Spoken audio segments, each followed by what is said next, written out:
रामू बहुत गरीब था। वो अपनी बेटी दिशा और अपनी बीवी तारा के साथ रहा करता था।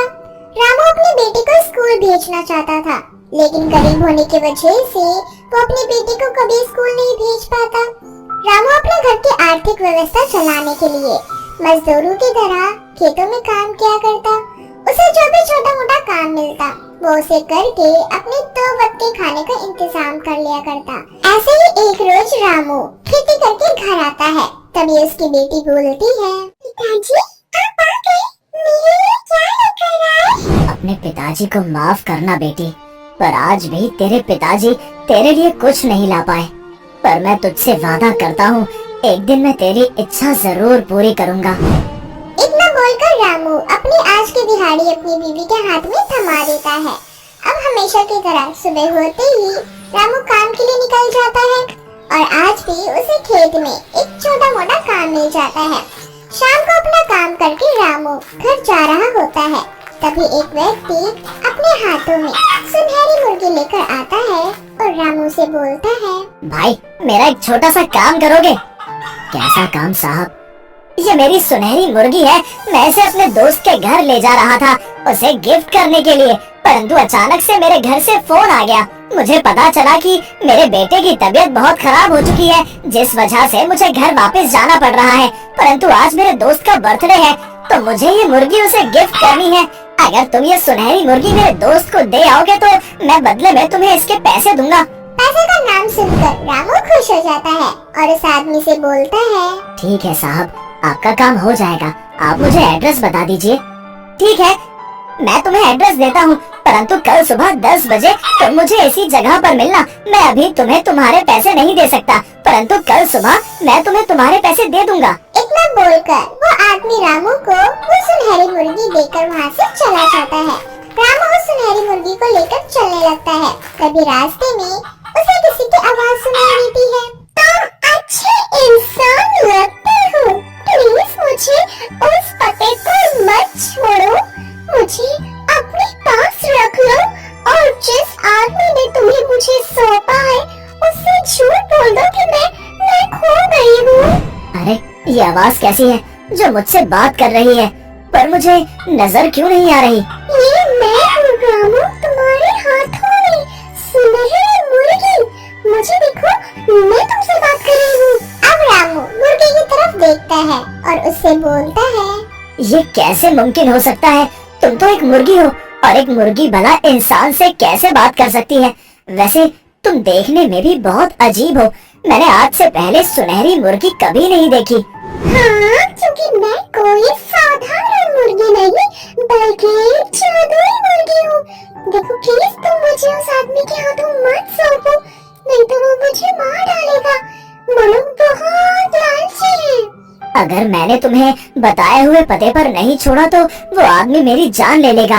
इतना बोलकर रामू सुनहरी मुर्गी की तरफ देखता है और कुछ देर सोचने के बाद सुनहरी मुर्गी को अपने साथ अपने घर ले जाता है और बोलता है, सुनहरी मुर्गी तुम फिक्र मत करो, अब से तुम मेरे पास ही रहोगी। कल सुबह जाकर मैं उस आदमी से बोल दूंगा कि जब मैं तुम्हें लेकर जा रहा था तब तुम भाग गयी। वैसे यहाँ मेरे अलावा मेरी बीवी और मेरी बेटी रहती है। पिताजी, इस मुर्गी से क्यों बात कर रहे हो आप? वो इसलिए बेटा क्योंकि ये मुर्गी बोलती है। ये सुनते ही तारा और दिशा दोनों हैरान हो जाते हैं, जिसके बाद तारा रामू से बोलती है, आप ये क्या कह रहे हैं? ये मुर्गी बोलती है? वैसे ये मुर्गी दिखने में काफी अद्भुत है, ऐसी मुर्गी मैंने आज से पहले कभी नहीं देखी। हाँ, क्योंकि मैं ये जादुई मुर्गी हूँ। मैं पहले एक तपस्वी बाबा के पास थी, उन्होंने अपनी तपस्या से मुझे सुनहरा रंग का बनाया और मेरे अंदर कुछ जादुई शक्तियाँ डाल दी, परंतु समय के साथ उनकी तबीयत खराब होने लगी, जिसके बाद मरने से पहले उन्होंने अपनी जान मुझ में डाल दी और मैं एक सुनहरी जादुई मुर्गी में तब्दील हो गई। परंतु मैं इस दुनिया की दुष्टता से अनजान थी। मैं इसी तरह से जंगल में घूम रही थी, तभी एक आदमी की नजर मुझ पर पड़ी और उसने मुझे उठा लिया। परंतु मैंने उसका भला चाहा और रोज उसे एक सोने का अंडा देने लगी, परंतु उसका लालच इतना बढ़ गया कि मैंने उसको सोने का अंडा देना बंद कर दिया ताकि उसकी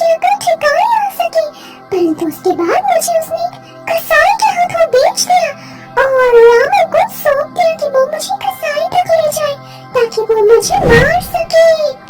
अगर ऐसा है जादुई मुर्गी तो तुम्हारे साथ अब कुछ नहीं होगा क्योंकि तुम अब हमारे घर में हो। अब हमेशा हम साथ रहेंगे जादुई मुर्गी। अब इस तरह से दिशा उस मुर्गी के साथ खेलने लगती है, जिसके बाद तारा अकेले में रामू से बोलती है, ये तो आपने बहुत अच्छा किया कि इस मुर्गी की जान बचाने के लिए आप इस मुर्गी को इस घर में ले आए, लेकिन आज हम खाएंगे क्या? घर में अनाज नहीं है और ना ही पैसे जो मैं बाजार से राशन ला सकूं। तारा, तुम बिल्कुल सही कह रही हो। तुम यहीं रुकना, मैं कहीं से उधार राशन लेकर आता हूँ और जब मुझे पैसे मिलेंगे तो मैं वो पैसे चुका दूंगा। इतना बोलकर रामू वहाँ से जाने लगता है, लेकिन वो मुर्गी रामू का रास्ता रोक लेती है और उसे एक सोने का अंडा और बीज देकर उससे बोलती है, रामू तुम और तुम्हारा परिवार बहुत अच्छा है, तुम लोगों ने मेरी जान बचाई, ऐसे में ये सोने का अंडा तुम रख लो और इस बीज को अपने घर के बाहर लगा देना, खेती करना, तब तक तुम इस बीज की खेती करोगे, तुम्हें बहुत अच्छा इनाम मिलेगा, परंतु फिलहाल के लिए तुम पहले इस सोने के अंडे को बेच दो ताकि मुझसे मिले पैसों से तुम अपने बीवी बच्चों का पेट भर सको। जादू सुनहरी मुर्गी के बोलने पर रामू बिल्कुल ऐसा ही करता है और वो उसे सोने के अंडे को लेकर मार्केट में बेच आता है और घर के कुछ राशन ले आता है और घर आकर अपनी बीवी के साथ मिलकर खेती करता है और अगली सुबह होते ही वह उसी आदमी से मिलने के लिए उस जगह पर पहुंच जाता है जहां वो आदमी पहले से ही रामू का इंतजार कर रहा होता है। रामू जैसे ही उसके पास पहुंचता है, वो आदमी रामू से बोलता है, क्यों भाई, मेरा काम हुआ या नहीं? माफ करना भाई साहब, पर मैं आपका ये छोटा सा काम नहीं कर सका। मैं जब उस मुर्गी को लेकर अपने साथ जा रहा था तभी मेरे सामने एक खतरनाक सांप आ गया और मेरे हाथ से वो मुर्गी छूट गई। उसके बाद मैंने उस मुर्गी को बहुत ढूंढा परंतु वो मुर्गी मुझे कहीं नहीं मिली। रामू की बात सुनकर उस आदमी को बहुत गुस्सा आता है और वो आदमी रामू को पीट कर वहाँ से चला जाता है। तो वहीं दूसरी ओर रामू जब अपने घर पहुँचता है तो वो देखता है कि उसने जिस बीज की खेती करी थी उस जमीन पर बहुत सारी सुनहरी मुर्गियाँ उत्पन्न हो चुकी हैं। ये देख रामू बहुत हैरान होता है और तभी वो जादुई सुनहरी मुर्गी रामू के पास आती है और उसके चोटों को अपनी जादुई शक्तियों से ठीक करके रामू से बोलती है, रामू तुम फिक्र मत करो, मेरे होते हुए अब तुम्हें कभी भी मुसीबत का सामना नहीं करना पड़ेगा, परंतु एक बात हमेशा याद रखना, यदि तुमने लालच किया तो मैं तुमसे भी दूर चली जाऊंगी। अब मैं और क्या लालच करूंगा? बिना मांगे तुमने मुझे इतना सब कुछ दे दिया। मैंने रात को जो खेती करी थी वो सुनहरी मुर्गी की खेती हुई, वो भी रातों रात। ये देखकर तो मैं अचंभित रह गया और तुमने मेरी चोट भी ठीक कर दी। इन सुनहरी मुर्गियों को यदि मैं सुनार के पास जाकर बेचूंगा तो मुझे बहुत पैसे मिलेंगे, इतने पैसे कि मैं अपनी बेटी को एक अच्छे स्कूल में पढ़ा सकूंगा। मेरे सारे सपने पूरे कर दिए, मुझे कुछ नहीं चाहिए। जिसके बाद रामू अपने सभी सपने पूरे करता है और अपनी बेटी को एक बहुत अच्छे स्कूल में पढ़ने के लिए भेजता है और वो सभी एक साथ हंसी खुशी रहने लगते हैं। गरीब का जादुई सोने का हवाई जहाज। मीनल और सोनाली सगी बहनें होती हैं। मीनल की शादी गांव के गरीब लड़के रमेश से हो जाती है।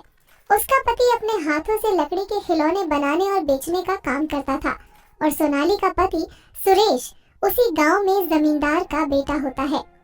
मीनल का पति रमेश बहुत ही खुदगर्ज और मेहनती होता है और सोनाली का पति सुरेश बिल्कुल निकम्मा और कामचोर होता है। एक दिन सोनाली मीनल के घर जाती है। अरे सोनाली, तुम आओ ना, बैठो। कितने दिनों बाद आज तुम मेरे घर आई हो।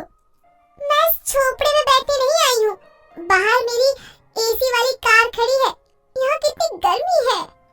अच्छा हुआ बता दिया, वरना तो मुझे पता ही नहीं चलता। तुम तो रईस घराने की बहू हो, तुम्हें मैं अपनी छोटी सी झोपड़ी में कैसे बिठा सकती हूँ। मैं तो तुम्हें यहाँ न्योता देने आई थी, मेरे घर पर पार्टी है, तुम और तुम्हारे खिलौने बनाने वाला पति आना चाहो तो आ जाना। मैं अपने पति को बेइज्जत होते हुए नहीं देख सकती, मुझे तुम्हारे घर पर कोई पार्टी में नहीं आना है। मेरी गलती है, मैं बेकार में तुम्हारे यहाँ न्योता देने चली आई। सोनाली वहाँ से पैर पटक के जाने लगती है तभी वहाँ रमेश अपने खिलौने बेचने का ठेला लेकर आ जाता है, लेकिन सोनाली उसे बिना देखे वहाँ से अपनी गाड़ी में बैठकर निकल जाती है। वो तो सोनाली थी ना, इतने गुस्से में यहाँ से क्यों जा रही थी? वो अपने आप को समझती क्या है? उसका पति पूरी तरह से निकम्मा है, फिर भी उसे इतना घमंड है। अभी वो नादान है, उसे ज्यादा दुनियादारी की समझ नहीं है। पता नहीं क्यों ये हमेशा हमारी बेइज्जती करने के लिए आ जाती है। मुझे नहीं जाना उसकी किसी पार्टी में। तुम्हें जाना चाहिए, नहीं तो लोग क्या बोलेंगे? पूरे गांव में उसकी बदनामी होगी। आखिर वो है तो तुम्हारी छोटी बहन ना। मीनल ना चाहते हुए भी रमेश के जोर करने पर सोनाली की पार्टी में चली जाती है। सोनाली एकदम टिप टॉप चमकदार कपड़े पहने हुए होती है और मीनल एकदम सिंपल सादी साड़ी में होती है। मुझे लगा तुम नहीं आओगी, वैसे आ ही गई हो तो खाना खाकर जाना। तुम्हें रोज रोज इतने प्रकार का खाना नहीं मिलता होगा ना। तुम समझती क्या हो अपने आप को? तुम्हारा निकम्मा पति अपने बाप के पैसों पर इतना इतराता है। अगर एक पैसा भी अपनी मेहनत का लाता ना तो मैं समझती। क्या बात है? क्या हो रहा है बहनों में? इस गरीब को तो मुझे अपनी बहन कहने में भी शर्म आती है। इसके कपड़े देखो, घर के नौकर भी इससे अच्छे कपड़े पहनते हैं। तुम्हें ऐसा नहीं कहना चाहिए, आखिर ये तुम्हारी बहन है। इसीलिए तो इतनी बड़ी पार्टी में मैंने इन्हें बुलाया है, वरना इनकी औकात कहाँ है हमारे जैसे लोगों के साथ उठने बैठने की। मीनल वहाँ से गुस्से में चली जाती है और घर जाकर रोने लगती है। क्या हुआ? तुम तो अपनी बहन की पार्टी में गई थी ना? मैंने कहा था ना, मुझे उसकी पार्टी में नहीं जाना है। उसने और उसके पति ने फिर से हमारी बेइज्जती की। किसी के बोलने से क्या फर्क पड़ता है? आखिर हम खुदगर्ज लोग हैं, किसी के आगे हाथ नहीं फैलाते, मेहनत करके रोटी कमा कर खाते हैं। माना उनके जितना बड़ा घर नहीं है हमारा, लेकिन हम उनसे कहीं ज्यादा खुदगर्ज हैं। लेकिन मैं आपके साथ पूरी तरह से खुश हूँ। मैं आज के बाद कभी भी सोनाली के घर पर नहीं जाऊंगी। एक दिन रमेश अपने खिलौने का ठेला लेकर आ रहा होता है, तभी उसका एक्सीडेंट हो जाता है और उसे बहुत गंभीर चोट आती है। मीनल के पास रमेश के इलाज के लिए पैसे नहीं होते। हाय राम, हमारी मदद करो। क्या हम गरीबों को जीने का अधिकार नहीं है? हमने कभी किसी का बुरा नहीं चाहा, हमारी मदद करो प्रभु। तभी मीनल के आंसू रमेश के बनाए गए एरोप्लेन के खिलौने पर गिर जाते हैं। मीनल के आंसू पड़ते ही वो एरोप्लेन चमकने लगता है और देखते ही देखते सोने का बन जाता है। ये क्या है? अचानक से ये एरोप्लेन सोने का कैसे बन गया? मीनल और चमचमाती एरोप्लेन को बगल में रखकर अपने पति के स्वस्थ होने की दुआ मांगने लगती है। एरोप्लेन से चमत्कारी किरणें निकलने लगती हैं और मीनल का पति बिल्कुल स्वस्थ हो जाता है। आप तो बिल्कुल ठीक हो गए, लेकिन ये जादू कैसे हुआ? मुझे ऐसा लगा कि कोई चमकती हुई जादुई शक्ति ने मुझे पूरी तरह से स्वस्थ कर दिया। तभी मीनल का ध्यान उस सोने के एरोप्लेन पर जाता है। उसे समझ में आ जाता है कि ये एरोप्लेन कोई खिलौना नहीं बल्कि जादुई सोने का एरोप्लेन है, जिसकी वजह से उसका पति बिल्कुल स्वस्थ हो गया है। ये किसका खिलौना है? ये तो बहुत महंगा लगता है, जैसे सोने का बना हो। सही कहा आपने, ये कोई मामूली एरोप्लेन नहीं बल्कि जादुई एरोप्लेन है। जब मैं तुम्हारे स्वस्थ हो जाने की कामना कर रही थी ना, ये अचानक कहीं से मेरे सर पर आकर गिरा। हो न हो, जरूर इस जादुई एरोप्लेन का कमाल होगा। मीनल उस जादुई एरोप्लेन से खाना मांगती है। तभी अचानक सोने के जादुई एरोप्लेन से चमत्कारी किरणें निकलती हैं और वहाँ पर ढेर सारा खाना आ जाता है। दोनों ये देखकर आश्चर्यचकित हो जाते हैं। ये कैसा जादू है? मैंने आज से पहले ऐसा कभी नहीं देखा। एरोप्लेन की मदद से हम जल्दी ही अमीर बन सकते हैं और उस सोनाली को मजा भी चखा सकते हैं।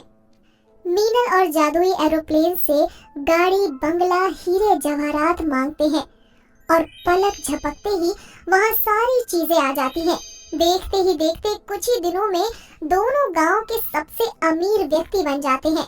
सोनाली को भी ये बात पता चलती है और वो मीनल का बंगला देखने आ जाती है। अब लग रही है तो मेरी बहन, तेरा बंगला मेरे बंगले से भी ज्यादा शानदार है। चमचमाती साड़ी तुझ पर बहुत जच रही है। अब क्यों आई है तू यहाँ? मैं तेरे जैसे रिश्तों को पैसों के मोल नहीं तोलती। चली जा यहाँ से। मैं तो बस यहाँ पर तेरा हाल चाल जानने आई थी। जा रही हूँ यहाँ से, फिर कभी इस चौखट पर कदम नहीं रखूंगी। सोनाली वहाँ से चली जाती है। क्या हुआ? तुम तो अपनी दीदी के घर गई थी ना, कुछ पता चला? अचानक से उनके पास इतना सारा धन कहाँ से आया? पैसा आते ही मीनल के रंग बदल गए हैं। उसने मुझे वहाँ बैठने तक नहीं बोला। बोलो मत, जब तुम अमीर हुआ करती थी तब मीनल से सीधे मुंह बात भी नहीं किया करती थी। मैं तो ये पता लगा कर रहूंगी, अचानक से रातों रात उनके पास इतना सारा धन कहाँ से आ गया। ऐसे ही कुछ दिन बीत जाते हैं। कुछ पारिवारिक कारणों की वजह से सोनाली के पति का सारा धन बिक जाता है और वो रोड पर आ जाते हैं। सुरेश के निकम्मे होने के कारण उसे कहीं भी काम नहीं मिलता। सुरेश और सोनाली रोड किनारे भीख मांगने लगते हैं। एक दिन रमेश और मीनल की नजर सोनाली और उसके पति सुरेश पर जाती है। मीनल दोनों को अपने बंगले पर ले जाती है। तुमने मुझे पहले क्यों नहीं बताया? मैं तुम लोगों की मदद करती। किस मुंह से मदद मांगने आती? मुझे जरा भी एहसास नहीं था गरीब होना कितना कष्टदायी होता है।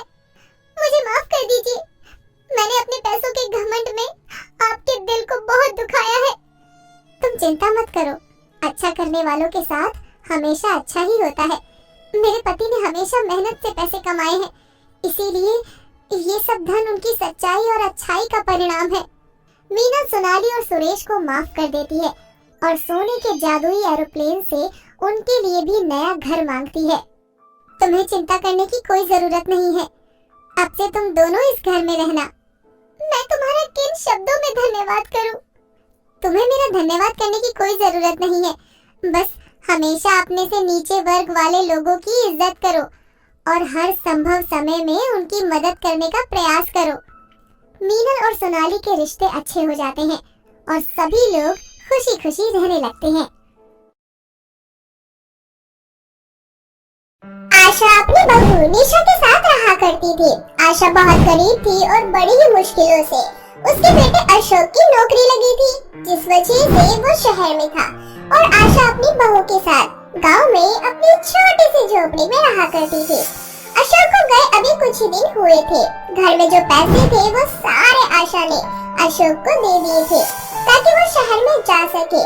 मानसून का मौसम था और घर में राशन का एक दाना भी नहीं था। जिसके बाद आशा एक दिन अपनी बहू निशा से बोलती है, बहू घर में राशन का एक दाना नहीं है और अशोक को गए हुए अभी 2 से 3 दिन हुए हैं, ना जाने इसकी सैलरी कब तक आएगी। अगर ऐसा ही चलता रहा ना तो हम दोनों सास बहू भूखी ही मर जाएंगी। इसीलिए मैं सोच रही हूँ कि जब तक अशोक की सैलरी नहीं आ जाती तब तक हम दोनों मिलकर कुछ काम कर लें।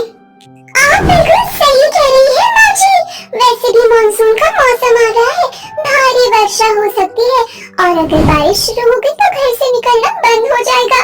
ऐसे में हम किसी से मदद भी नहीं ले पाएंगे, इससे तो अच्छा है कि हम कुछ काम कर लें। इतना बोलकर दोनों सास बहू काम ढूंढने के लिए निकल जाती हैं, लेकिन उन्हें अपने गांव में कोई काम नहीं मिलता। जिसके बाद आशा और निशा नदी पार करके पास वाले गांव में जाती है, जहां आशा को फैक्ट्री में तो निशा को एक कोठी में काम करने की जगह मिल जाती है। माँ जी, एक कोठी में मुझे काम मिल गया है, बहुत बड़ी कोठी है, पर मुझे सुबह जल्दी निकलना पड़ेगा क्योंकि उस गांव में जाने के लिए हमें नदी पार करनी पड़ेगी।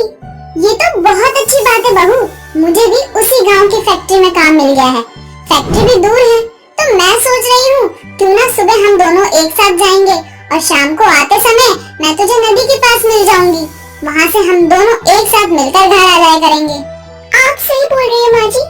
अच्छा माँ जी, घर में थोड़े से आटे बचे हैं, मैं सोच रही हूँ क्यों ना आज मैं इसी की रोटी बना लूँ और हम दोनों प्याज रोटी खाकर सो जाएं। कल से जब मैं कोठी में काम करने जाया करूँगी तो वहाँ से आते हुए कोठी में जो भी खाना बचा करेगा वो घर ले आया करूँगी।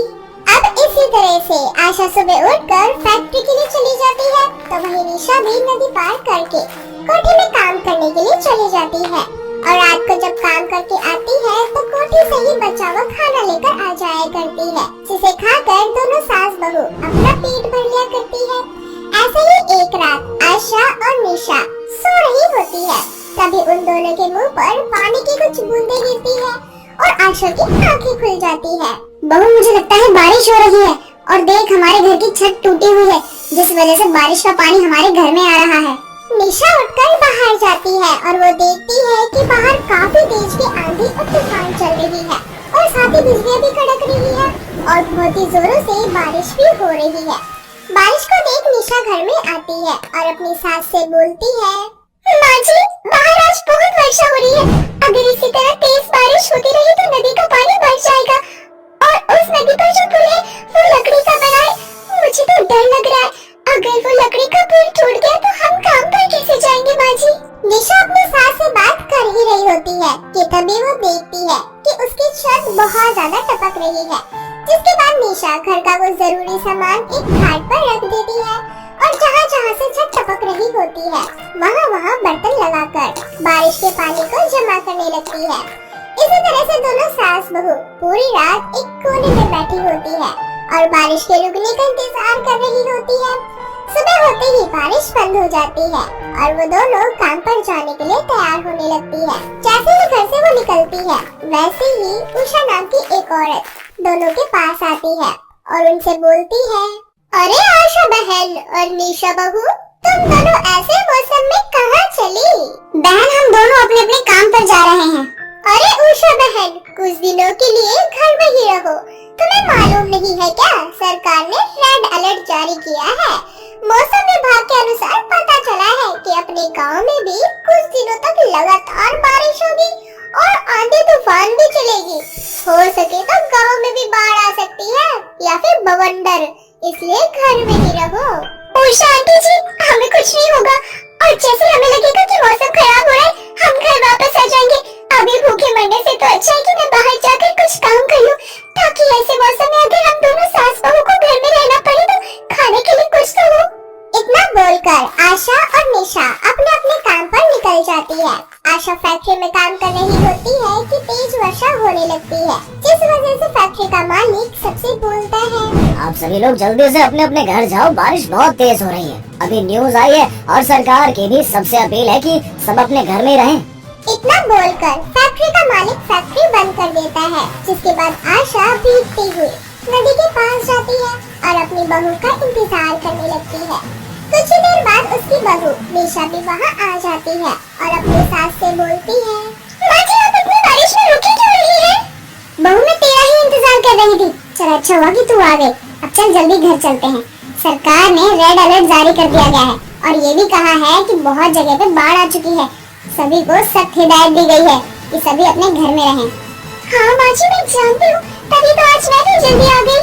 इतना बोलकर जैसे तैसे दोनों सास बहू भीगती हुई नदी को पार करके गांव में पहुँचती है और अपने घर जाती है। वह दोनों जब अपने घर जाती है तो देखती है कि बारिश का पानी पूरे घर में भरा पड़ा है और सारा सामान पानी में तैर रहा है। ये देख निशा अपनी सास से बोलती है, माँ जी, बारिश का पानी तो घर में भर चुका है, अब हम दोनों कहाँ रहेंगे, क्या करेंगे? सारा घर पानी में तैर रहा है। बहू, सबसे पहले तो घर की जो भी जरूरी चीजें हैं उन्हें खाट पे रख दे।